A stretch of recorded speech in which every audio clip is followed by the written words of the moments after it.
Il y a quelque temps en arrière, bonjour Rolio, il y a quelque temps en arrière, j'avais raconté des histoires sur les gitans, le collectage que j'avais fait à la cité Bélus. Et il y avait une chose qui était qu'une jeune fille m'avait raconté. En fait, cette jeune fille me racontait une histoire d'Espiguette. Alors, je m'en rappelle plus très bien, mais j'ai retrouvé le conte type.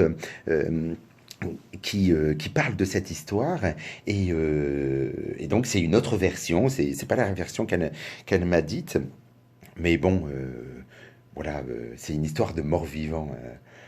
Attendez-vous à quelque chose d'un peu plus glauque que d'habitude.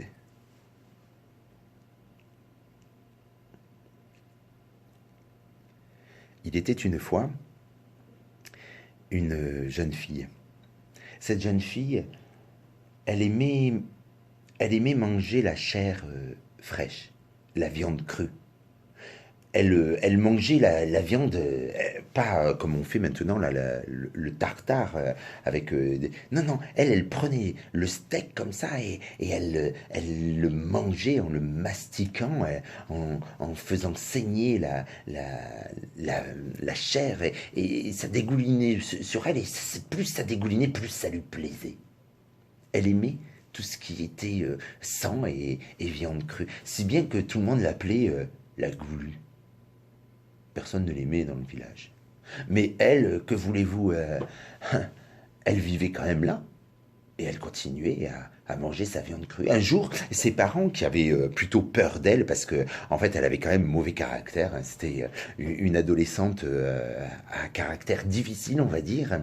Quand une fois, ses parents lui ont dit, bon ben, demain, on doit aller à la ville chercher des commissions à la grande foire. Est-ce que tu veux qu'on te ramène quelque chose et elle a dit, ouais, je veux de la viande fraîche, moi. Je veux de la viande crue. Oui, oui, bien sûr, on te ramènera de la viande crue, mais est-ce que tu veux, par exemple, une jolie robe, un peu, des petits bijoux? Est-ce que quelque chose d'autre te ferait plaisir? Non, je veux bien de la viande fraîche. J'aimerais bien avoir de la viande crue avec un os à manger et la moelle dedans. D'accord, oui, oui, bien sûr, on te ramènera de la viande fraîche. Et c'est comme ça que le lendemain matin, à l'aube, les parents sont partis sur la charrette et ils sont allés jusqu'à la ville et arrivés là-bas, c'était déjà midi. Alors ils ont fait les commissions qu'ils devaient faire, ils ont mangé un petit bout et puis ils sont rentrés. Ils sont rentrés sur le chemin quand la nuit est tombée, en se rapprochant du village où ils étaient, en voyant le mur du cimetière de leur village. Ils se sont dit, mince, on a oublié la viande fraîche de notre fille. On a oublié de lui acheter de la viande crue. Ils essayaient de se rassurer en disant, bon, mais c'est pas grave, elle ne nous en voudra pas. Mais ils savaient très bien. Ils savaient très bien qu'elle avait tellement mauvais caractère qu'ils allaient en entendre parler pendant des heures, des jours, et que ça allait être infernal. Et ça, vraiment, vraiment, ils étaient un couple de vieux tranquilles. Ils n'avaient pas besoin de... Puis tellement elle était tout le temps en train d'être de mauvaise foi que là, non, vraiment, il fallait qu'ils trouvent une solution. Ils se sont rapprochés du village et en rentrant dans le village, en longeant le mur du cimetière tout fissuré, ils ont repensé à ce jeune homme. Ce jeune homme qui était mort il y a 3 4 jours en arrière. 3 4 jours, et la viande, ça va, elle n'est pas trop faisandée. 3 4 jours, une viande qui a 3 4 jours, c'est pas. C'est mangeable encore, c'est même bon, une viande qui faisande un petit peu, c'est pas mal, hein. C'est bon, une viande qui. Puis, il avait été enterré le jour même, le matin. Alors, c'est sûr, la terre, elle était encore meuble, ça allait pas être difficile. Et les voilà que tous les deux, là, les deux petits vieux, sont rentrés dans le cimetière, ils ont pris une petite pelle, et puis la femme avec la pelle, l'homme avec les mains, ils ont retiré toute la terre, et ils ont ouvert le cercueil, et ils ont coupé un bon morceau de mollet, ils ont refermé le cercueil, ils ont remis la terre, et ils sont allés jusqu'à la maison. Et là, la fille les attendait. Alors, ma viande fraîche, vous l'avez? Bien sûr qu'ils ont la viande. Tiens, la voilà ta viande. Et elle a tout mangé. Oh, que c'était bon qu'elle disait.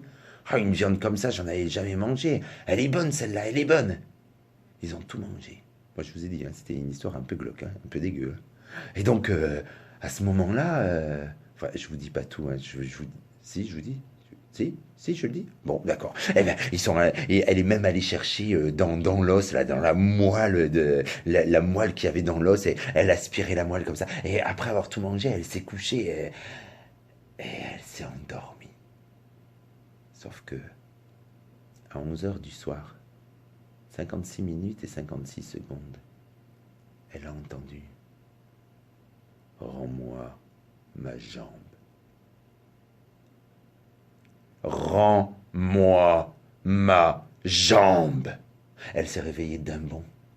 Elle continuait d'entendre. C'était pas dans son sommeil. Rends-moi ma jambe. Rends-moi ma jambe.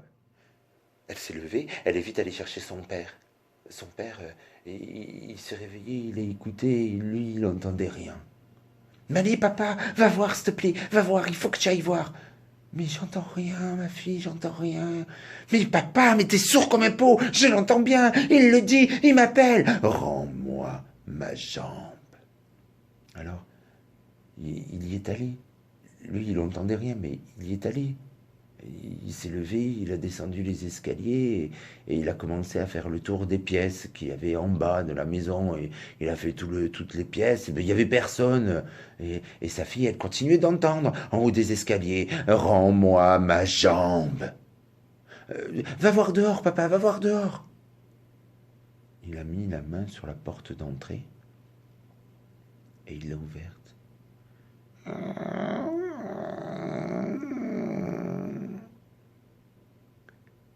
Il a fait le tour de sa maison. C'était des bourgeois, ils avaient une quatre faces. Il a fait le tour de la maison et il est revenu, il n'y avait personne. Non mais ma fille, non mais ça y est, j'ai fait le tour, je te promets, il n'y a personne. Tu peux te rendormir. C'est comme ça que le lendemain, la jeune fille, elle était barbouillée, elle n'avait plus rien envie de manger. Une petite soupette de légumes qu'elle avait demandé, c'est tout. Alors, elle a mangé et puis, arrivée le soir, elle s'est couchée. Elle s'est endormie, mais à 11 heures du soir. 56 minutes et 56 secondes. Elle a de nouveau entendu: Rends-moi ma jambe. Rends-moi ma jambe. Rends-moi ma jambe. Elle s'est levée, elle était prête à aller réveiller son père, mais elle savait que lui, il n'avait rien compris, qu'il n'avait rien entendu, alors elle a décidé d'y aller. Et à chaque fois qu'elle descendait une marche, elle l'entendait de plus en plus clair: Rends-moi ma jambe.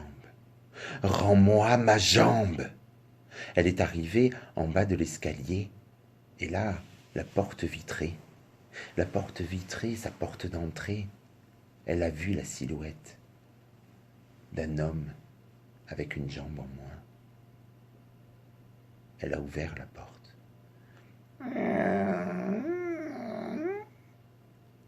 Rends-moi ma jambe. Elle avait compris ce qui s'était passé. Elle avait su ce que les parents avaient fait. Alors elle a dit: Mais je ne peux pas. Cette jambe-là, je ne peux pas te la rendre. Je l'ai mangée. Alors tu vas venir avec moi. Et c'est comme ça que, pris par une force qu'elle ne pouvait se soumettre, elle a été emmenée jusque dans le cimetière, jusque dans la tombe de ce jeune homme. Et depuis, l'histoire nous dit que, une fois par an, le jour de sa disparition, à 11 heures du soir, 56 minutes et 56 secondes, on entend la jeune fille dire: Mais tiens, la voilà, ta jambe. Et c'est ainsi que cette histoire se finit.